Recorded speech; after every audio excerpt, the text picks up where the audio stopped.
Assalamualaikum warahmatullahi wabarakatuh. Waalaikumsalam. Terima kasih atas undangan yang diberikan oleh IDR untuk membicarakan topik yang sebetulnya bukan ranah saya, karena saya bukan pakar hukum seperti 3 orang yang sebelumnya ini. Jadi saya memang dengan sengaja minta untuk di belakang saja dan saya mendengarkan dengan penuh khidmat ya apa yang dijelaskan oleh teman-teman sebelumnya. Dan tentu karena bukan ranah saya untuk bicara masalah legal formal dan teknisnya, saya tidak akan bisa memberikan jawaban tentang ya, peluang atau tidak ada peluang dan lain sebagainya. Saya persilahkan untuk didiskusikan secara lebih tuntas oleh para pakar hukum. Nah, saya sendiri karena dianggap sebagai salah seorang pengamat politik dan khususnya saya ini tertarik untuk membicarakan masalah demokratisasi di negara kita dan negara-negara lain, khususnya mengenai relasi antara masyarakat sipil dan negara. Maka ya perspektif yang akan saya pakai di dalam diskusi ini tepat atau tidak tepat adalah perspektif politik. Jadi kalau kita bicara mengenai perspektif demokrasi, maka tentu saja kasus yang dihadapi oleh FPI dan para laskar FPI dan yang kemudian berproses sampai sekarang ini, sampai dibawa ke istilah saya itu Mahkamah Internasional dan Komite Anti Penyiksaan Internasional ini tidak bisa dilepaskan dari dinamika demokrasi kita. Dan saya akan mengawali ini dengan satu positioning tersendiri bahwa memang demokrasi kita sejak 20 tahun yang lalu yang bergulir sampai sekarang ini tampaknya memang sedang mengalami hambatan atau bahkan dikatakan sebagai semacam setback. Itu bisa diukur atau dilihat dari berbagai macam standar yang ada, baik yang dikemukakan oleh komunitas internasional maupun pada tingkat nasional sendiri oleh para pakar yang mempunyai komitmen dan mempunyai concern tentang perkembangan dari demokrasi di Indonesia. Nah, sejak ada reformasi itu memang ketegangan antara reformasi yang diawali oleh gerakan masyarakat sipil dan rezim otoriter itu pada akhirnya dikalahkan atau dihambat karena tidak tuntasnya proses reformasi dalam hal ini apa yang disebut sebagai transisi terhadap demokrasi. Sejak masa transisi demokrasi yang diawali oleh terpilihnya Al-Maghfurlah Gus Dur itu relasi antara masyarakat sipil dan masyarakat politik serta negara itu mengalami pasang naik dan pasang turun sedemikian rupa sehingga ada berbagai macam keberhasilan dan ketidakberhasilan di dalam memantapkan proses konsolidasi demokrasi. Salah satunya adalah dalam soal penegakan hukum. Yang seperti kita tahu semua bahwa tidak ada demokrasi tanpa rule of law. Tetapi kalau sistem otoriter apalagi totaliter itu bisa hidup dan bisa berkembang bukan dengan rule of law tapi rule by law.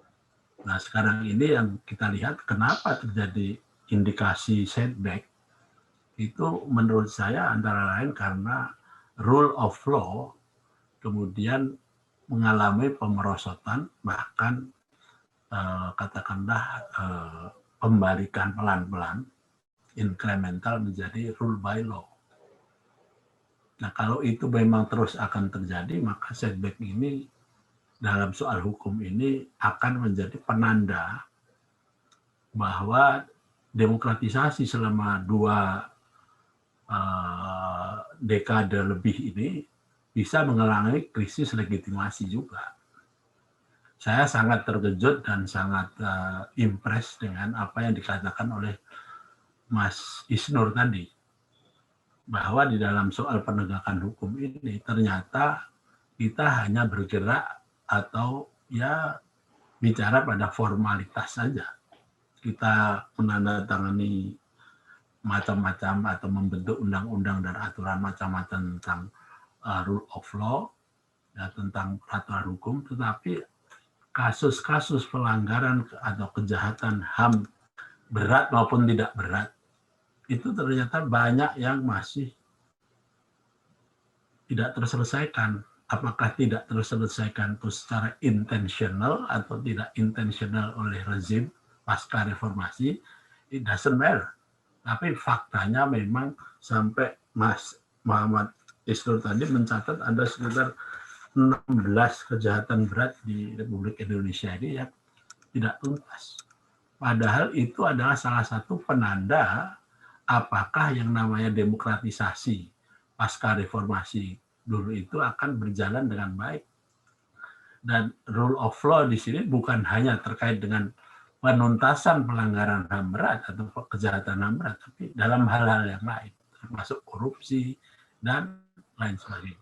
Nah, kalau urusan yang sangat fundamental seperti kejahatan HAM itu tidak terselesaikan atau tertunda-tunda, atau menurut Mas Isnur tadi, kalau saya tidak salah memahami, ada tren untuk masih terus berkembang, ada kasus-kasus yang makin lama makin tidak terselesaikan, sengaja atau tidak, maka jangan-jangan ya bukan hanya kasus tentang Laskar FPI saja, tetapi kasus-kasus pelanggaran HAM yang lain juga akan menjadi penanda bahwa rezim atau pemerintahan yang sekarang ini pasca reformasi ini juga akan terus mengalami krisis legitimasi dalam legal dan formal.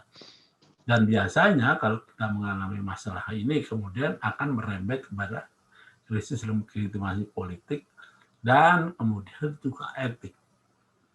Atau biasanya juga etik lebih dulu tapi lebih diignore oleh publik, ya, dan kemudian akan terjadilah krisis yang multidimensional dan muncul bersama-sama. Nah, kalau ini sudah muncul bersama-sama, maka kita ikat bahwa kejatuhan orde baru dan orde lama adalah tidak kurang dan tidak lebih, kalau menurut perspektif saya tentang relasi masyarakat sipil dan negara, serta masyarakat politik, terjadinya krisis itu karena sudah multidimensional.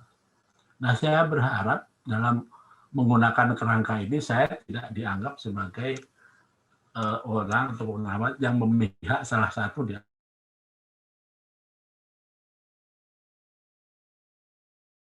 Apa namanya Laskar FPI ini ya sebagai semacam fenomena politik, terlepas dari diskusi yang sangat canggih tadi itu mengenai technicalities dari dibawa ke Mahkamah Pidana Internasional dan lain-lain. Bagi saya menghitungnya atau memprediksinya atau melihatnya adalah dari relasi masyarakat sipil dan pemerintah ini, dan oleh karena itu saya tidak akan melihat apakah ini sesuatu yang salah atau benar dalam pengertian ini, tetapi apakah ini kemudian akan membawa kepada further crisis atau tidak.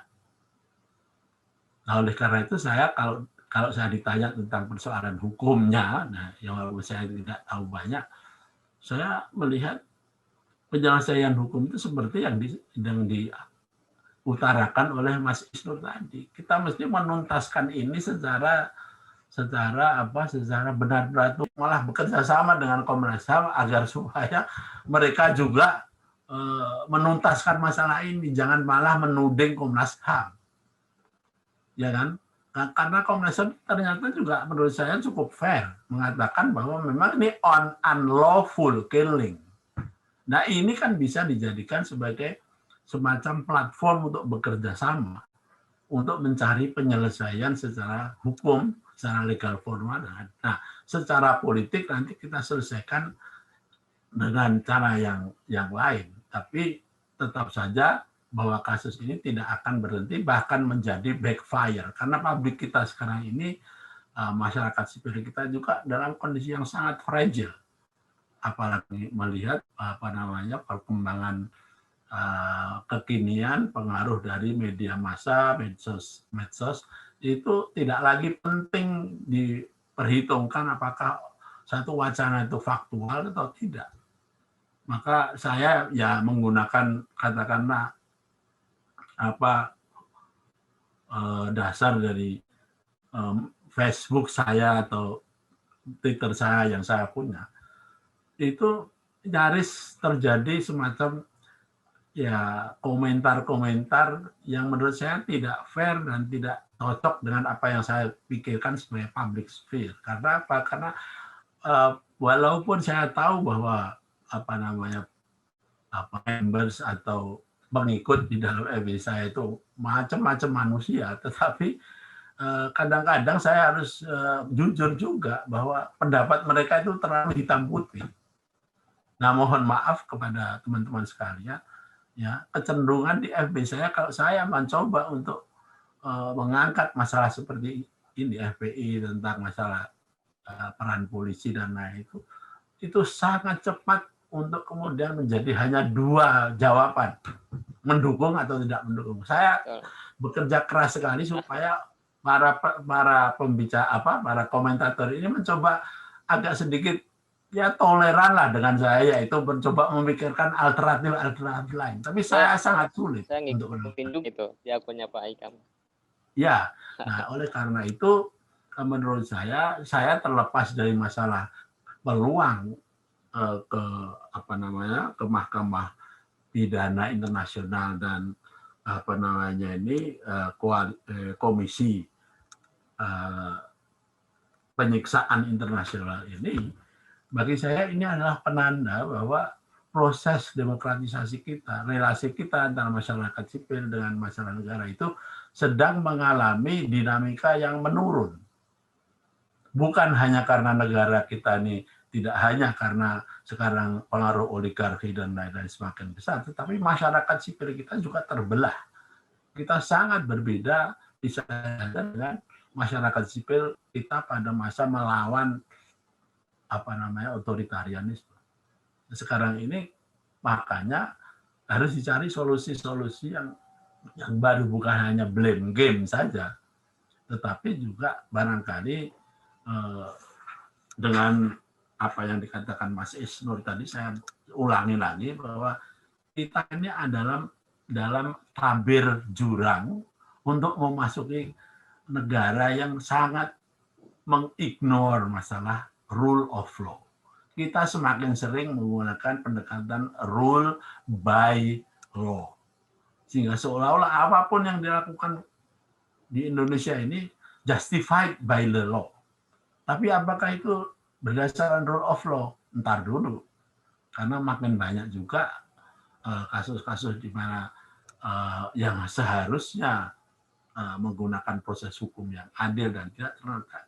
Ya tadi dicontohkan Mas Isnur tadi dengan sangat gamblang bagaimana kasusnya Novel Baswedan itu. Kan tiba-tiba hanya sampai di situ nggak ada terusannya. Seolah-olah itu sudah selesai.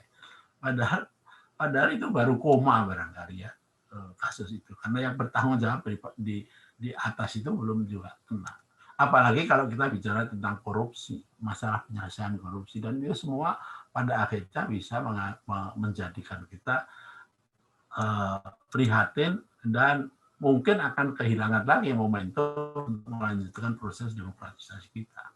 Jadi jangan dilihat hanya karena ini FPI atau ex-FPI, ya, atau ini adalah persoalan-persoalan yang bersifat nasional, Tapi dunia kita ini sekarang makin luas, makin dibaca banyak orang, makin diketahui oleh orang banyak, dan bisa jadi kekuatan-kekuatan lain akan menggunakan kondisi Indonesia yang ringkih dalam rule of law ini sebagai satu bargaining position.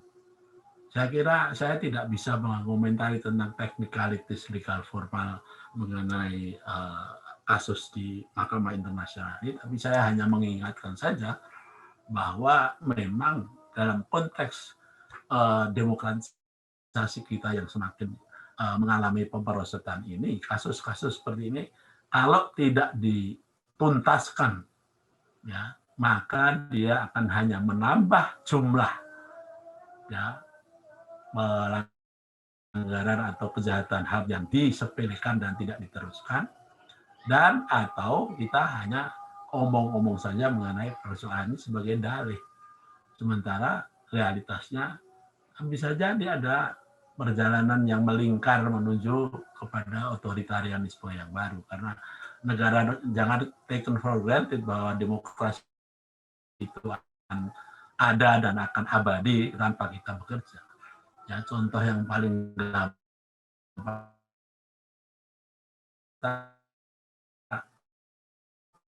bisa